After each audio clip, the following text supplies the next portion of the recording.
নজিরবিহীন ঘটনার সাক্ষী হলো চারুকলা। বাংলা নববর্ষে আনন্দ শোভাযাত্রার জন্য নির্মিত ফ্যাসিবাদের মুখাকৃতিতে ভরে আগুন দিয়েছে দুর্বৃত্তরা।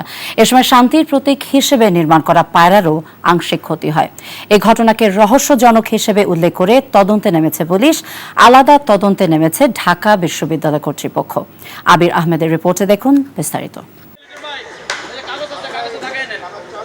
বাংলা নববর্ষ ১৪৩২ বরণে যখন ক্ষণ গণনা চলছে, রাত দিন পরিশ্রম শেষে আনন্দ শোভাযাত্রার জন্য যখন পুরোটাই প্রস্তুত চারুকলার প্রাঙ্গণ, ঠিক সে মুহূর্তে এমন বিরল ঘটনার সাক্ষী হলো চারুকলা প্রাঙ্গণ। শনিবার ভোর ৫টার দিকে এবারের আনন্দ শোভাযাত্রার সবচেয়ে আকর্ষণীয় মোটিভ ফ্যাসিবাদের মুখাকৃতি পুড়িয়ে ছাই করে দেয় দুর্বৃত্তরা। তারা এটা র্যালি করবেন কিনা, আদৌ হবে কিনা বা কী হবে, এটা বিশ্ববিদ্যালয় প্রশাসনের সাথে বসছেন আমাদের ডিন মহোদয়। তারা এসে যে সিদ্ধান্ত দেবেন সেই সিদ্ধান্তের অনুযায়ী পরবর্তী পদক্ষেপ নেওয়া হবে। ঘটনার পরই অতিরিক্ত পুলিশ মোতায়েন করা হয় চারুকলা চত্বরে। গোয়েন্দা পুলিশের পাশাপাশি বিভিন্ন সংস্থাও নেমে পড়ে তদন্তে। আসেন ডিএমপির পুলিশ কমিশনারও। তবে পরিদর্শন শেষে কোনো মন্তব্য করতে রাজি হননি তিনি।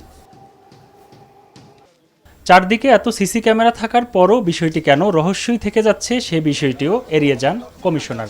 তবে পুলিশের আরেক কর্মকর্তা কথা বলেন গণমাধ্যমের সঙ্গে। 5টার দিকে এটা কোনো অ্যাক্সিডেন্টাল না, কেউ ইন্টেনশনালি এটা করছে, এইটুকু আমরা নিশ্চিত। সব সিসিটিভির ভিডিও ফুটেজগুলো যদি আমরা অ্যানালাইসিস করি তাহলে আমরা পেয়ে যাব। ঘটনার পরপরই প্রক্টোরিয়াল টিম সহ প্রশাসনিক সব কর্মকর্তা নিয়ে বৈঠকে বসেন ঢাকা বিশ্ববিদ্যালয়ের উপাচার্য। পরে সাংবাদিকদের সঙ্গে কথা বলেন প্রক্টর অধ্যাপক ডক্টর সাইফুদ্দিন আহমেদ। তবে এ ঘটনার সঙ্গে গভীর ষড়যন্ত্র দেখছেন শোভাযাত্রার উদযাপন কমিটি। যে মোটিভটা আগুন লেগেছে তাতে বোঝা যায় যে উদ্দেশ্য প্রণোদিতভাবে এই মোটিভটা যাতে র্যালিতে না যায় সেই উদ্দেশ্যেই করা হয়েছে। তো আমরা অলরেডি থানায় জিডি করা হয়েছে, শাহবাগ থানায়। পুলিশ তার মতো করে খোঁজখবর নিবে, ব্যবস্থা নিবে। আমরা ঠিক এইমাত্রই একটি উচ্চ ক্ষমতা সম্পন্ন তদন্ত কমিটি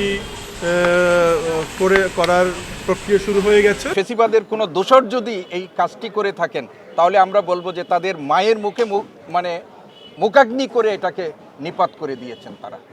2 দিনের মধ্যে পুড়িয়ে দেওয়া মোটিভ বানিয়ে ফেলারও আশা জানিয়েছেন আয়োজকরা। আবির আহমেদ, এনটিভি নিউজ, ঢাকা।